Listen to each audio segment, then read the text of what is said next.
Soir d'info tey ñu am mbégte di ci dalal Baba Tandian du ko ñuy présenté ci réew mi fàttali rek ne moom Baba Tandian chef d'entreprise la ancien patron de presse mais également jiite woon na fii jamono fédération sénégalaise bu basket ñu war a waxtaan ci ponk yu bëri Baba Tandian ñoo ngi leen nuyu am mbégte dalal la ci Soir d'info ci télévision Futurs Médias. Mamadou maa ngi lay nuyu di nuyu waa Futurs Médias di nuyu suma xarit seen patron Youssou Ndour comme ni ma la ko waxee tout à l'heure c'est un ami de 40 ans. Nous avons cheminé ensemble, nous avons fait beaucoup de choses ensemble, nous avons démarré la presse ensemble. Bon, et puis chacun est parti de son côté et moi je me félicite que lui vraiment a particulièrement réussi pour avoir monté vraiment un groupe très très très dense. Et ça c'est une fierté nationale. jërëjëf foofu nga daanelee fi la ñuy commencer mu di presse réew mi et particulièrement presse privée bi gis nañu ay jafe-jafe yu ñuy dund naam tàmbalewul ci jamonoy régime Diomaye Faye président mais ñu bari ci ñoom ñu doon daanaka jugaka daanu bi régime bi ñëwee dañu gën a lottu situation bi presse privée bi wala bokk entreprise de presse au Sénégal yi di dund mooy lu jafe ñu koy jooy fu ne gis nañ fi bu yàggul journal bu ci mel ne sunu lamb ak stade ñu ràññee woon leen ci géewub média yi ñu tëj ndax xëy na ñàkki moyen wala lu ñu yanu te attanuñ ko secteur presse Sénégal ak jafe-jafe yi muy dund ci sa gis-gis lan moo ko waral. xam nga su ñu bëggee wax presse Mamadou. C'est beaucoup de choses beaucoup de choses soo jëlee la presse en général aujourd'hui la situation bi ñuy vivre c'est une situation un peu chaotique très très dangereuse d'ailleurs si Dialben man waxoon naa ko parce que moi je me suis posé la question parce que moi je suis imprimeur fii tolloon nañ fi benn temps mu nga xam ne pratiquement tous les quotidiens du Sénégal jëlee ko Soleil, L'Observateur, L'As, Le Témoin, Tribune, Walfadjri, tous ces journaux-là étaient imprimés chez moi. Oui, donc voilà, imprimerie Tandian. Donc xam naa ce que ça vaut un journal. Man ma jógee fa créer ce qu'on appelle le matin, di tirer le matin et le matin était tiré à l'époque autour de 20 000 exemplaires. Mais 20 000 exemplaires taxul bu ma ko doon tirer ma si génn man Tandian man mii moom journal bi musuma si am bénéfice musuma si am salaire.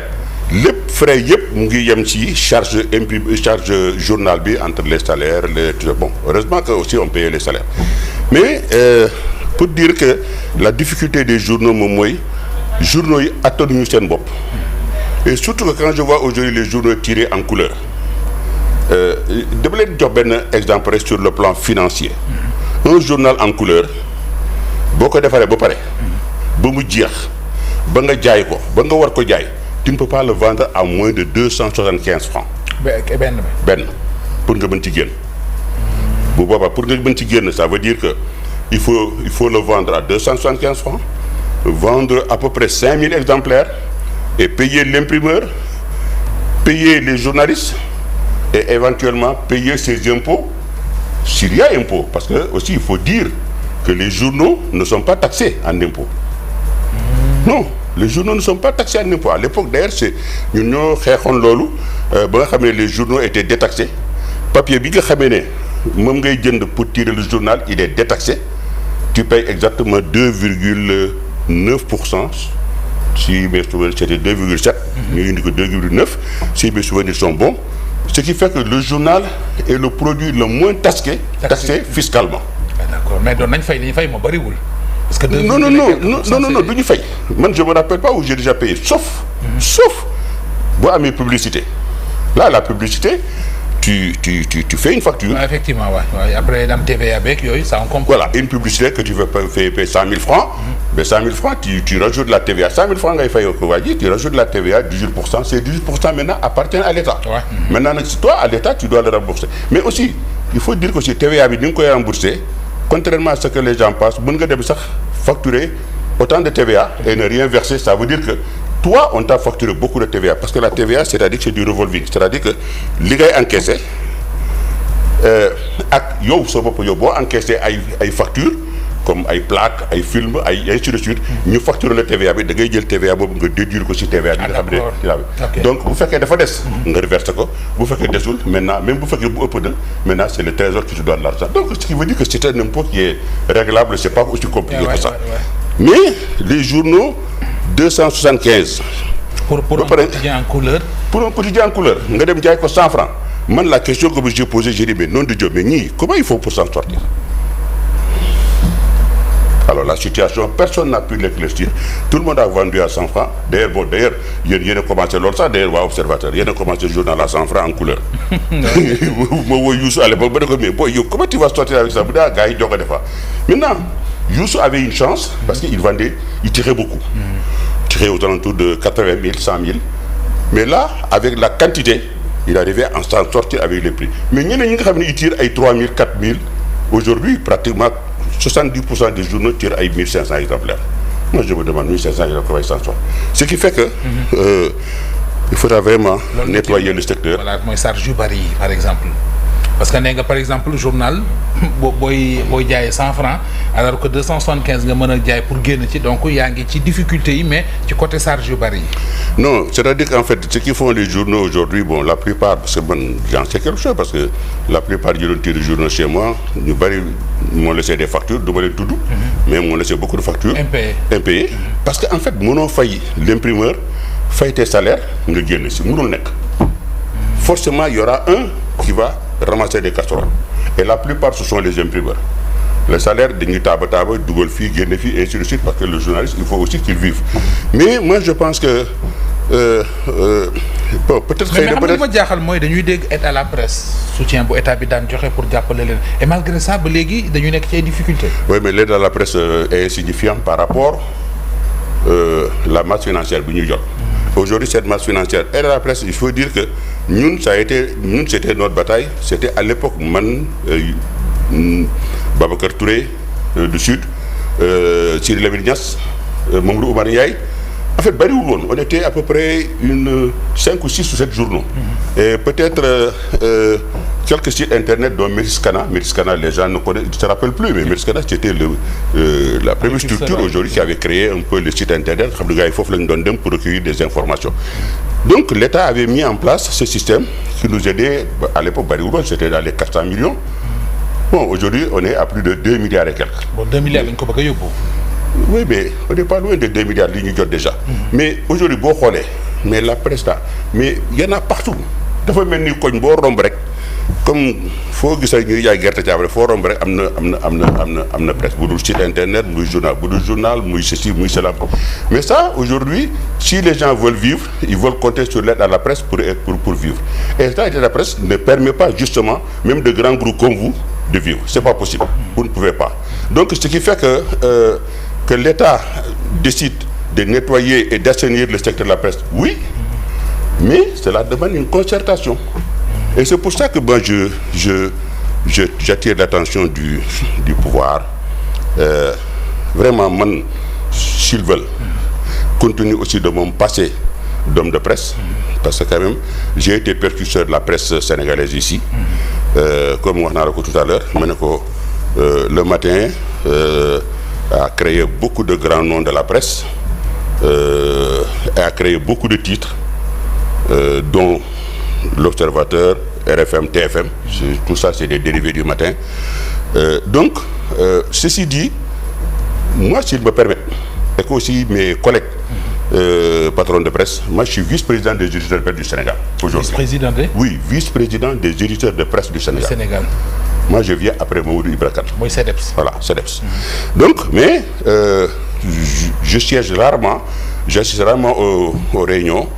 Parce que tout simplement aujourd'hui il y a un dialogue de sourds entre l'État et la presse et ça ne devait pas être parce que l'État et la presse doivent vraiment se composer ñu ànd parce que c'est la presse qui divulgue qui porte les actions de l'État un peu dans les foyers donc il faut que mu am benn compromis entre l'État et la presse ñu mën a toog waxtaan dialogue du sourd bi nga xamee ne ça a démarré mais qui est en train de changer un tout petit peu mais ne va pas au rythme bi nga xamee ne yaakaar nañ ko et c'est pour ça que moi je demande vraiment si l'État le permet si mes collègue patron presse le permet man bëgg naa vraiment jouer ce rôle là de facilitateur ñu xool. quelle est la solution taxawaayu médiateur. Voilà. entre pouvoir bi muy état bi ak entreprise de presse yi. Exactement. pour que réeroo gi am ci diggante bi wàññi ko mu wàññeeku pour dox jéego yooyu. man je suis prêt ma dox ko. vraiment su fekkee wóolu nañ ma si côté boobu parce que y a pas de raison parce que j'ai fait 17 ans de presse.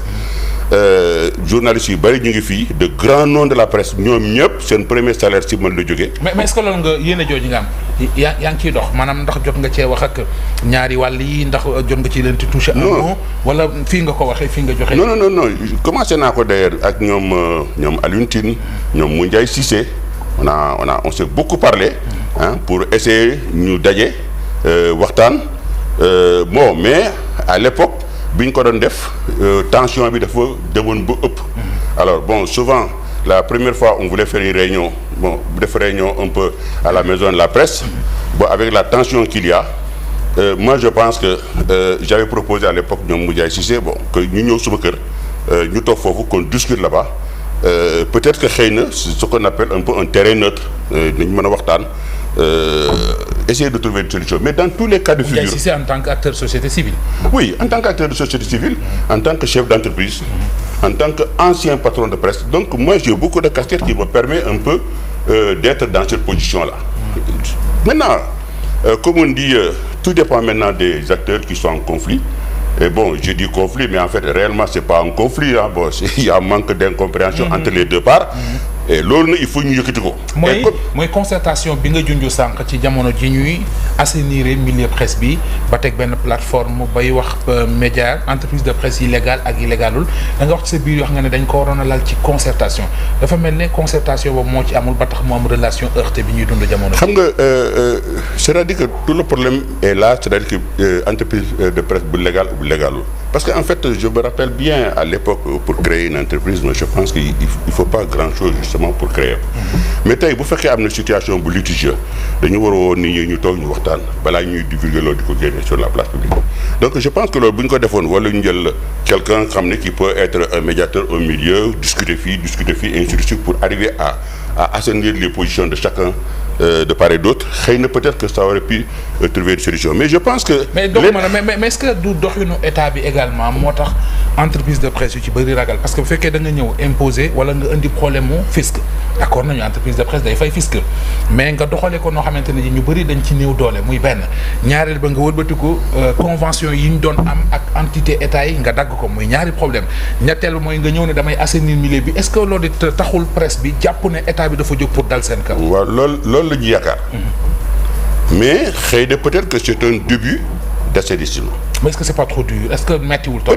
peut-être un peu ça dépend comment on l'apprécie de part et d'autre. Mais je pense que c'est un début d'assainissement mais dans tous les cas de figure l'État est obligé de regarder de très près un peu le rôle de la presse parce que presse il faut nga dimbali ko parce que presse fu mu tollu tey parce que su ma nee aujourd'hui l'État est obligé d'assainir parce que xoolal les sites internet là tout le monde crée un site lu nekk da nga koy dégg.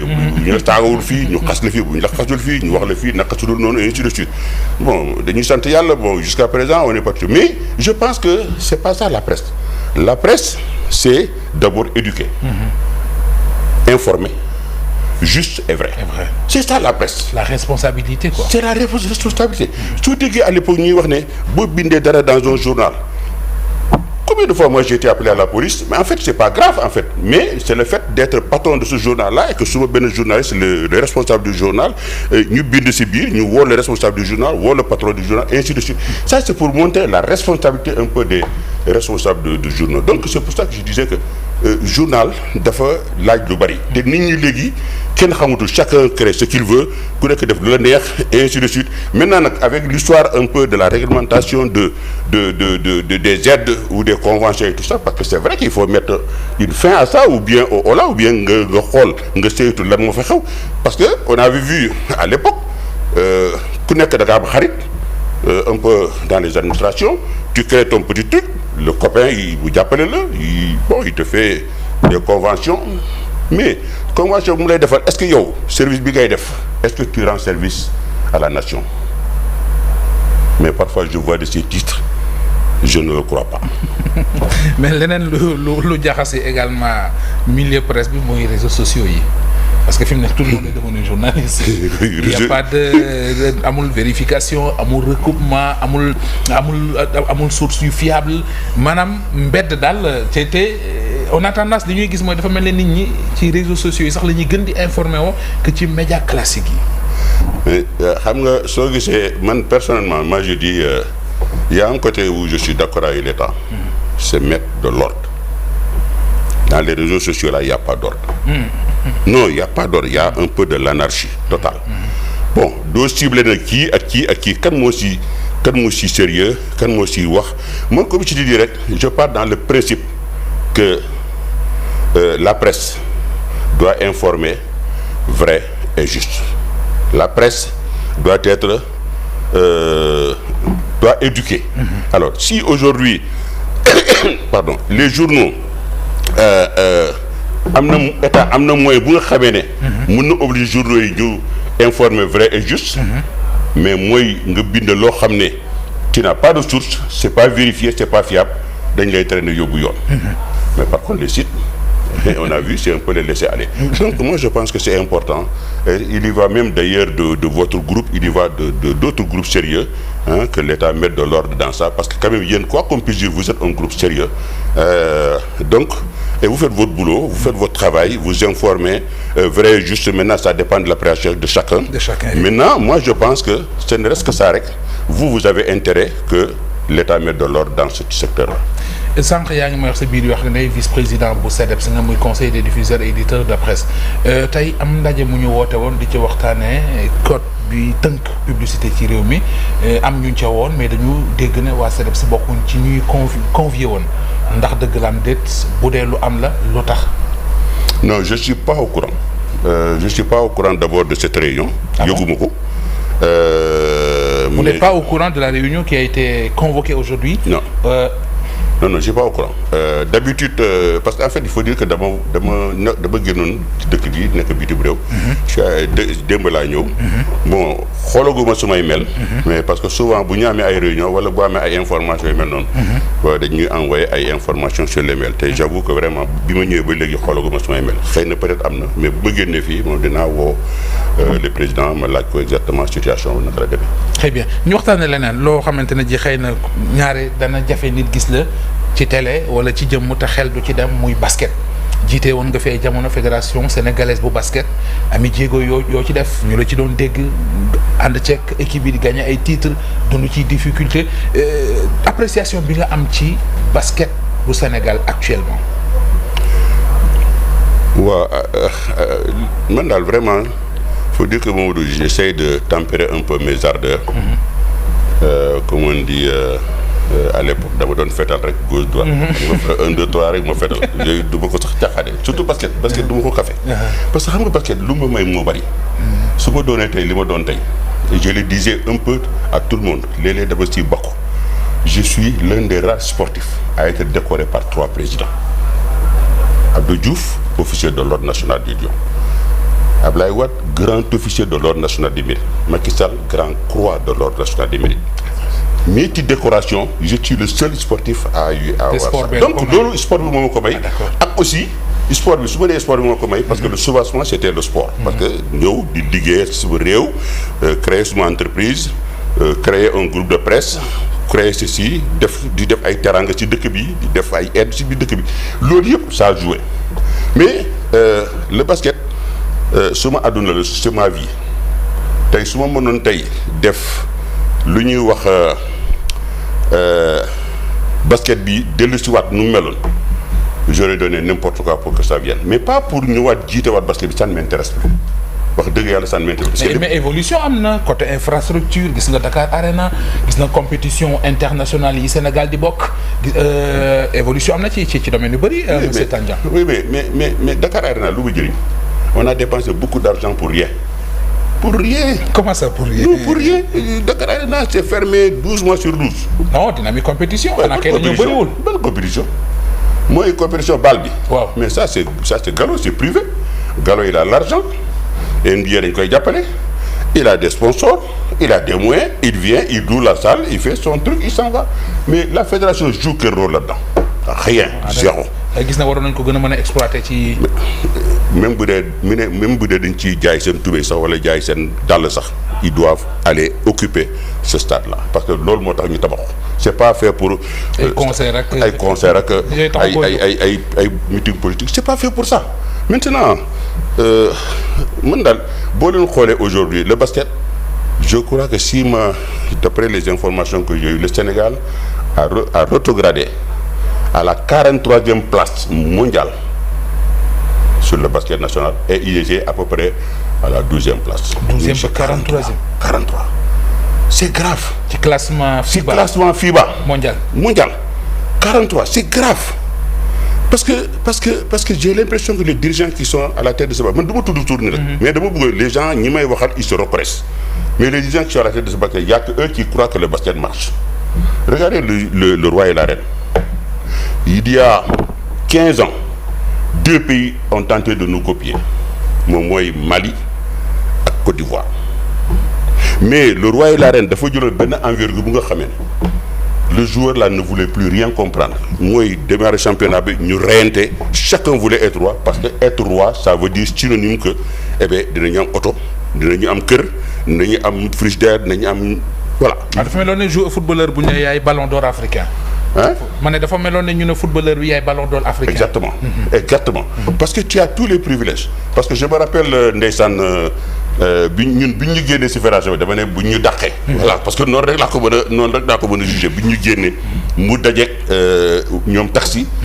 la demoiselle là xaw ma ak keneen kii ñu def ne roi ren taxi dafay ñëw këram papa ji ne ko yow lañ def ren mu ne man lañ def ren mu ne alhamdulilah rabbil alamin mu ne ko lan la papa mu ne enfin dinañu am kër taxi ne ko tànjaa dàq nañ ko donc voilà une boutade effectivement ci période boobu la ñu dem te bi ñuy dem ci période boobu je suis parti avec la clé du F4 pour le roi ak F4 pour la reine boo xam ne Mamoun Samb bu Sokabek moo ma ko jox ñaari villa la ma jox F3 F4 pour le roi ñaari villa F3 F4 pour la reine première année bi ma jox ko ñoom Vieux-Ndoye ak la fille la demoiselle de la dame de kii bi nekk Saint-Louis day sen année bi si suuf on devait remettre les 2 F4 année boobu la ñu fa jëlee alors ba ñu fa jëlee teguma si ay waxi bari dama jël caabi yi dem si Mamoun Sam ma ne ko tey si ñaari villa yaa ngi nii mu ne moom lii la ma ne ko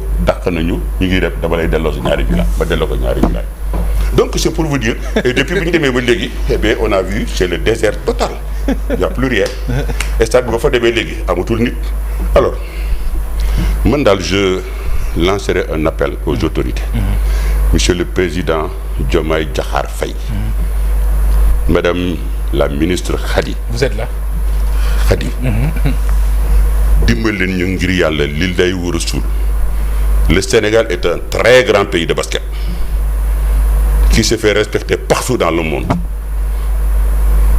et ce respect-là doit venir impérativement le plus tôt possible mais pour que ça puisse arriver il faut que cette fédération-là quitte les lieux le plus rapidement possible loolu rek laa leen di ñaan.